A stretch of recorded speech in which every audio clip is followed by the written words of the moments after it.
आसा खालायदोंमोन बिथांमोना जिबायदि खोथा होदों जिबायदि बुंदों दिनैनि थारिखआव बिथांमोना मावफुंनो हानांगौ दासिमबो दिनै उन्दै सेंग्राफ्रा फ्रिलि गिदिंनो हायाखै आरो खायसेया दिनै जेलाव जोबथेनानै दोनजादों आरो खायसेया दिनै माने कर्टआव हाजिर जाबाय थानो गोनां जादों बेनो बिपिएफनि दिनै उदालगुरि जिल्लानि सिङाव मोनसे एग्जिकिउटिभ कमिटि जादों खोब मोनसे जोंहा मोनसे मोजां सावरायनाय हाबाफारि जानानै थांदों मानोना लाइमोन होननाय लोगो लोगो मोनसे दल संगठननि मेन रुल थायो ओंखायनो जों दिनै लाइमोन बिपिएफनि जिथु एग्जिकिउटिभ मोनसे सावरायनाय जादों बे सावरायनाया मोनफ्रोमबो ब्लक कमिटि बा मोनफ्रोमबो प्राइमारि कमिटिया मारै सोलिदों माबायदि मावनांगौ गासै हाबाफारिखौ जाहाथे सेन्ट्रेल इउथ कमिटिनिफ्राय मोनसे क्लियारलि गाइडलाइन हरदों बे मथे मावनो थाखाय खावलायदों मानोना मोनसे राजनिति दलाव मोनफ्रोमबो माने उइंनि बा मोनफ्रोमबो कमिटिया स्ट्रं जानांगौ बिनि थाखाय जोंनि लाइमोन इउथ बिपिएफनि दैदेनगिरिफ्रा जेरै primary level block committee level जिल्ला लेभेल गासै कमिटिफोरखौबो मोनसे बिथोन हरनाय जादों जाहाथे जों गासै कमिटिखौ थिग थाक खालायना लानानै फैबाय थानाय समाव इलेक्सनाव गोख्रोङै मोजां हाबाफारिखौ जाहाथे मावफुंलांनो हानाय बायदि बिथांमोना बिथोन होनाय जादों आरो खोब मोजां जादों सावरायनाया मानोना नुदों दानि इउपिपिएल गभर्नमेन्ट आरो बिजेपि गभर्नमेन्ट बिथांमोना माबायदि बिटिसि ओनसोलखौ दैदेनलांबाय थादों आरो बर्तमान बिथांमोननि सरकार सालायनाया माबायदि जानानै थांबाय थादों बिथांमोना साफ्रोमबो लाइमोनजों लोगोसे बिटिसि ओनसोलाव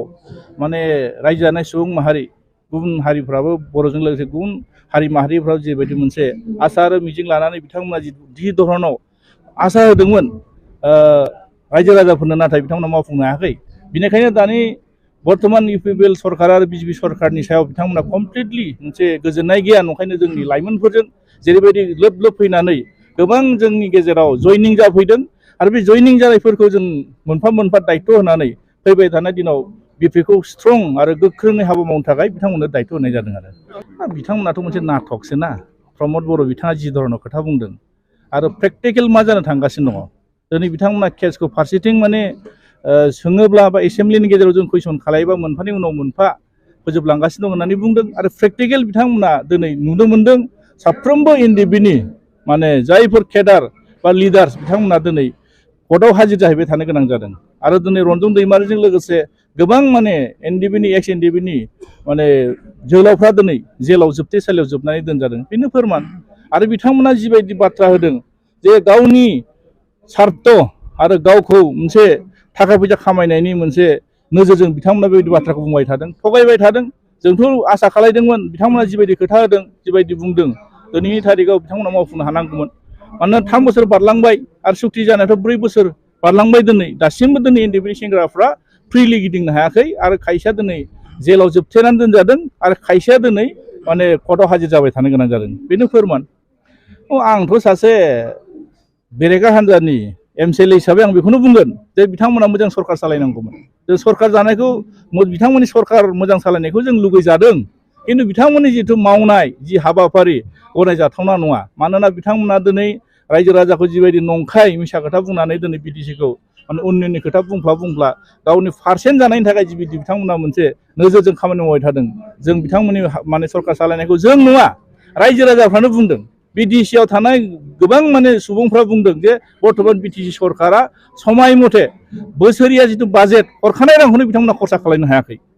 आरो बेखौलाय आरो मा फोरमान होबावनो गोनां दं सेन्ट्रेल गभर्नमेन्टजों दिनै मोनसे सुक्ति जानानै थांदों बिटिआर सुक्ति 1500 कोटि थाखा दिनै माने बोसोरफ्रोमबो माने 500 कोटि बाहायनांगौ 3 बोसोरजों फोजोबनांगौ बिथांमोना थाइसेबो थाखा लाबोनो हायाखै आरो बिनिफ्राय मा फोरमान नांबावगौ दा दिनै मोनफ्रोमबो ओनसोलफ्राव थां मोनफ्रोमबो एरियाफ्राव थां बिसिडिसि लेभेलाव थां कारापसननि अनगायै जेबो नुवा बिथांमोना जाख्ल'नाय मालायखौ बुंबाय थादों दा बिथांमोना बे मोनसेल' खोथा बुङो जे बिपिएफखौ सोंखारिफ्ला गावसिनि दायखौ एरायनानै थानो नागिरदों ओंखायनो देग देग नुबाय थादों मोनफ्रोमबो टेबोलाव मोनफ्रोमबो माने बिसिडिसि लेभेलाव माबायदि कारापसन जादों बेखौथ' आं बुंनांगौ खोथा गैया आं बुंनाय बाथ्रा नङा बे साफ्रोमबो जायफोर बेनिफिसियारि जायफोर थिकादारफ्रानो बुंदों देग देग बुंबाय थादों आरो बिथांमोना फोरमान बिफ्लाबाय थादों दिनै जुदि बिथांमोना जुदि हस्साके जुदि बिटिसि ओनसोलखौ उन्नयन बा जौगानायनि खामानि मावदोंब्ला माथो नुसाराखै मा मावनो हादों बिथांमोना ओंखायनो दिनै बिथांमोना जिथु बोसोरिया जिथु बाजेट थांनाय बारनि जिथु माने 22 आरो 23आव जानाय बाजेट बोसोरिया बाजेट 722 कोटी टाका बेखौनो बिथांमोना एक्सटेनसन खालायनांदों माने 4 मास एक्सटेनसन खालायनांदों बिथांमोना अब्ला बिथांमोननि मावनाय हाबाफारिया मोजां जादोंना गाज्रि जादों बेखौ रायजो राजाफ्रा बिसार खालायगोन आरो दा जिथु नै बे बोसोरनि जुदि 22 माने 23 आरो 24 नि जिथु बाजेट 800 कोटी टाका बे 800 कोटिया दिनै बिथांमोना दासिमहालागैबो फार्स्ट इनस्टलमेन्टखौ लाबोनो हायाखै बिथांमोना बेखौ सोङोब्ला बुङो फैसाखौ हिसाब लाबाय थायोनो जों सोङा मानो रायजो राजानि फैसा उन्नयन खालायनांगोन बिथांमोना नंखाय माखासे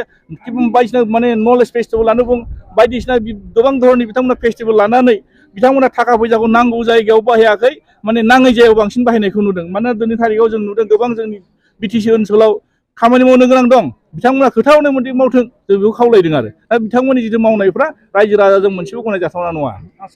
बेखौ रायजो राजाफ्रा बिसार खालायगोन 17 बोसोराव बिपिएफआ दिनै सुक्ति खालायनानै मोनसेबो दफा बिटिआरनि दफाखौ फुलफिल खालायालासिनो गाराखै बिटिसिनि दफाफोरखौ दिनै गासै दफाफोरखौनो दिनै फुलफिल खालायनानै दिनै बिटिसिखौ मोजां मोनसे मडेलनि गेजेरजों 17 बोसोराव दिनै बिपिएफआ सालायदों दा बिटिआरनि दफाखौ दिनै 11टा दफाखौ दिनै बिथांमोना मोनबेसे दफाखौ दिनै फुलफिल खालायदों बे मोनसे 1 नम्बर डिफारेन्स नोंथांमोना बिजिरना नायबानो जाबाय आरो दिनै 17 बोसोराव बिटिसि ओनसोलनि रुपरेखा बेसेबांमानि उन्नयन जादों बेखौ रायजो राजा बिचार खालायगोन सोरबा प्रमद बर' बुंबानोथ' बेहाय जानाय नङाना सोरबा दिनै गबिन्द बसुमतारी बिथांमोन बुंबानो जानाय नङा दानि बर्थमान इउपिपिएल सरकारनि इएमजिएम इउपिपिएल सरकारनि मेम्बार गासैबो बुंबाथ' जानाय नङा बेखौ रायजो राजाफ्रासो बिजिरगोन लामानिफ्राय लानानै दालांनिफ्राय लानानै लाइमोनफोरखौ साख्रि होनायनिफ्राय लानानै मोनफानि उनाव मोनफा 17 बोसोराव दिनै बिपिएफनि मावनायखौ रायजो राजाफ्रा गनायनायनि थाखायनो दिनै नाम्बार्सखौबो बिपिएफआ 17टा मोनदोंमोन 17टा मोननायनि गेजेराव दिनै बिपिएफआ सरकार दानो खाबु मोननांगोन माखासे कनस्पिरेसि खालायनानै दिनै बिटिसिनि जिथु मान मर्यादाखौ गाहायाव लांनो थाखाय प्रमद बर'मोननि थाखायनो दिनै बिटिसिआ दंस' जानो थांगासिनो दङ नंखायनो दिनै बुंदों बिथांमोना दिनै दुरन काप लाबोदों नङा होमबा जों मोजां मोनदों बेथ' दिनै बे कल प्रमद बर'आ लाबोदों होनबाथ' जानाय नङा टाइम आरो सिटुएसना बिथांमोनखौ फेभार खालायदों बिथांमोना खुंफैदों मोजां खुंना हर बेथ' बिटिसिनि फैसाखौ लाख बा कोटि टाका गारनानै खुंनो थाखाय सोर अथराइज होदों बिनि थाखाय एक्सट्रा दंखायो फान्डिं लाबो बिथांमोना मोजां बिसार खालाय दिनै नंखायनो नुदों बिटिसिनि फैसाखौ बिथांमोना माखासे नांगौनिख्रुइ बारा जों खरसा खालायनायखौ नुदों आरो नंखायनो बेखौ बिटिसिनि रायजो राजाफ्रा बिसार खालायगोन जोङो दिनै अपोजिसन जानानै बुंगोन बिटिसिआव नोंथांमोना आरो बेखौ बांसिन मोजां माखासे खेला दुलानिफ्राय लानानै माखासे मोजां माबाखौ माने प्रग्रामफोर लाबो नोंथांमोना खिन्थु प्रग्रामजों लोगोसे बिटिसिनि फैसाखौ मानो जानला मोनला खरसा खालायदों बिसोर गिदिर कुइसन जानानै दंना नंखायनो दिनै खावलायगोन साफ्रोमबो बिटिसिनि सुबुं माहारिफोरखौ जों खावलायगोन दा बिथांमोननि सरकार सालायनाया कमप्लिटलि फेइलर बिथांमोना गावसिनि दायखौ माने दोनखुमानो थाखाय बिपिएफखौ दाय खालायबाय थादों आरो बेथ' दिपेन बर'नि खोथा नङा बर्थमान दिपेन बर'आथ' बे खोथाखौ बुंनानै एरायनो थाबाथ' जानाय नङा दिपेन बर'आ सासे मोनसे छात्र संगठननि दैदेनगिरि आरो दिनै बिथांनि सरकारानो दिनै सालायबाय थादों दिनै बुंफ्लानानै सोरखौबा माने सोंखारिनानै सोरखौबा बुंनानै दाय एरायना थाबाथ' जानाय नङा खामानि मावनांगौ जों नारसिनगोन मोजांखौ बिथांमोना मावथों दिनै फरायसा आफादनि आफादगिरि हिसाबै जों माखासे राजनिति मुलाम्फानि थाखाय माखासे पलिटिक्स खालायनाय बायदिखौ जों नुदों नंखायनो बिथांमोना गावनि छात्र संगठननि मर्यादाखौ लाखिनोबा जोंनि सुबुंनि गेजेराव बिथांमोना गनायजानो जुदि लुगैदोंब्ला माखासे राजनितिकनिफ्राय एसे जानगाराव थानानै बर्थमान सरकारा रुलिं सरकारा मा मावदों मावाखै नोजोर होनांगौ आरो बिटिसिनि दफाफोरखौ मोजाङै इमप्लिमेन्टेसन खालायनानै बर'फोरजों लोगोसे बिटिसि ओनसोलाव रायजो जानाय गांनाय उखैनाय माखासे जेंनाफोरखौ जाहाथे राजनितिनि गेजेरजों सुस्रांनो थाखाय बिथांमोना जिथु आखायाव लादों जिहेतु जिबायदि इलेक्सननि माने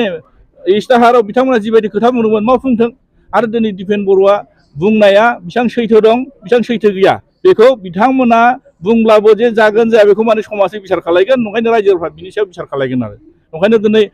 माने दिपेन बर' छात्र माने एबसुनि दैदेनगिरि बिथाङा जि खोथा बुंदों गनायजाथावना नंगौना नङा बेखौ मालाय रायजोफ्रा बिसार खालायगोन नंखायनो जों नुदों बिथांमोना इलेक्सन समाव जिबायदि रुल लायो असे सन्देहजनक इलेक्सन सफैब्ला बिथांमोना एबसुनि बेनाराव लानानै जिबायदि रायजोनि खाथियाव भट बिहैदों जिबायदि खोथा बुंदों गिदिर खोथा बुंदों साख्रि होगोन होननानै माखासे नटिसफोर लादों माने जायफोरा माने डकुमेन्टस लादों बिथांमोना दिनै बिथांमोना मावफुंनो हादोंना हायाखै रायजोफ्रा बेखौबो कुइसन खालायगोन ना नंखायनो बिथांमोननि इलेक्सनाव जिबायदि मोनसे थांनानै रायजो राजाखौ खोथा बुंनायजों आरो बर्थमान दा बिथांमोना सरकार खुंनायनि जिथु माने खामानि मावनाय बे खामानि मावनाया कमप्लिटलि डिफारेन्ट नंखायनो बिथांमोना मावफुंनो हायिनि थाखाय दिनै सोरखौबो नारसिननानै सोरखौबा बुंनानै जानाय नङा नंगौ दायथ'आ बिथांमोनावबो दं मानोना इलेक्सनाव बिथांमोना रुल लादों सरकार लाबोनायाव बिथांमोनाबो फुल 100% बिथांमोननिबो रुल दं दिनै सरकारा बिथांमोननि नंखायनो दिनै दिपेन बर'आ मा मावनो नागिरदों मा मावनो नायाखै बेखौ बिथांमोननि कमप्लिट जेब्ला 5 बोसोरनि गेजेराव बिथांमोना मा मावना देखायो बिनि सायावसो बिसार जागोन आरो आङो साफ्रोमबो बिटिसिनि सुबुं माहारिफोरखौ खावलायगोन बिटिसिआ मोनसे कनस्टिटिउसननि मर्यादा गोनां मोनसे एग्रिमेन्ट आरो जाय एग्रिमेन्टजों दिनै बिटिसि ओनसोलनि माखासे डिपार्टमेन्टफोरखौ हरखादों आरो बिथांमोना दिनै गभर्नमेन्टखौ मोजाङै दैदेननो रोङैनि थाखाय जोंनि बिटिसिनि जिथु मर्यादा जाय डिपार्टमेन्टफोरखौ जोंनो ट्रेन्सफार साबजेक्ट हिसाबै जोंनो बिटिसि हरखादों बे बिथांमोना बे ट्रेन्सफार साबजेक्ट हरखानायखौ मोजाङै हमथानानै खामानि मावनो रोङैनि थाखाय दिनै जोंनि बिटिसिआ गाहायाव थांबाय नंखायनो आं साफ्रोमबो बिटिसिनि सुबुं माहारिफोरखौ खावलायगोन जोंनो गोख्रों दैदेनगिरि नांगौ जेनेखि बिपिएफआ 17 बोसोराव बिटिसिखौ ओरैबायदि गोजौ लांदों मोनफ्रोमबो डिपार्टमेन्टखौ मोजाङै हमथानानै मोजाङै दैदेननो हादों ओंखायनो बिटिसिआ जौगादों दा दिनै 3 बोसोरावनो जों नुदों इउपिपिएल सरकार आरो बिजेपि सरकारा जुदि फोरलाब फोथाब खालायदों बिटिसिनि मान मर्यादाखौ दिनै गाहायाव लांदों ओंखायनो नोंथांमोना बेखौ रायजोनि गेजेराव बे ससियेल मिडियानि थ्रुयै फोरमायनांगौ जों नुदों दिनै मोनफ्रोमबो दिनै जायफोर माने सोरबा बाइक सालायनाय सोरबा गारि सालायनाय दिनै एमबिआइ दिनै माने दिनै एमबिआइनि थ्रुयै माखासे जिबायदि लामाफोराव दिनै हमदों सालान दानलाबायदों बे दिनै बिटिसिनि एकाउन्टआवबो थाङा दिनै स्टेट एकाउन्टनि डाइरेक्ट थाङो बेफोरथ' मोनसे समाव जों नुदोंमोन जोंनि गेजेराव सोरबा सोरबा माने डकुमेन्टस गैयालासिनो सालायोब्ला बे सालानखौ डाइरेक्ट बिटिसिनि एकाउन्टआव दानोमोन दाथ' नुबाय डाइरेक्ट स्टेट एकाउन्टआव थाङो दा बेफोरनो मोनफा मोनफा फोरमान आरो दिनै मोनफ्रोमबो डिपार्टमेन्ट जाय डिपार्टमेन्टफोरखौ दिनै जोंनो गथायखादोंमोन बे अफिसारफोरखौ दिनै बिटिसिनि एडमिनिस्ट्रेटिभआ दिनै कन्ट्रल खालामनो हागोन ना सन्देहजनक बिथांमोना बुंदों दिनै नोंथांमोना नुदों मोनफा मोनफा दिनै एग्रिमेन्टनि गेजेरजों फैनाय माखासे दफाफोरखौ इमप्लिमेन्टेसन खालामनो थांनायाव जोंनि जिथु अधिकारासो गोमानानै थांबाय थानायखौ नुदों नंखायनो दिनै बिथांमोना बुंदों जों पावारखौ गुबुननो होआखै होनना बुंदों थिग আছে नोंथांमोना होआखैबा दिनै अफिसारफोरखौ मानो कन्ट्रल खालामनो हायाखै नोंथांमोना दिनै मानो कन्ट्रलाव लानानै दिनै बिटिसिखौ मोजां सालायनो हायाखै नंखायनो बिथांमोना सालायनो हायैनि थाखायनो जोंनि बिटिसिनि जिथु मान मर्यादा जिबायदि मावनो हानांगौमोन बिथांमोना मावनो हायाखै कमप्लिटलि फेइलार प्रमद बर'आ मात्र गावसोरनि जिथु कमिसन जानो थाखायल' बे सरकारखौ फोथांना दं आं बेखौ नुदों आरो फैबाय थानाय दिनाव साफ्रोमबो रायजो राजाफ्रा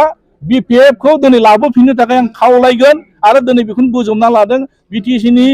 सुबुंफ्रा दिनै बिपिएफखौनो फैफिननो थाखाय बिपिएफखौ लाबोफिननो थाखाय जेरैबायदि लोब लोब बिपिएफजों ओंखारनानै जयनिं जाफैदों बिपिएफखौ सापर्ट खालायदों मोनफ्रोमबो मेल मिटिंनि गेजेरजों जों बुंस्लाबलायनो नाङा रायजो राजाफ्रा बेखौनो बुङो जे बिपिएफखौ जों फिन लाबोफिनगोन होननानै जोंनो रायजो राजाफ्रानो खोथा होदों आरो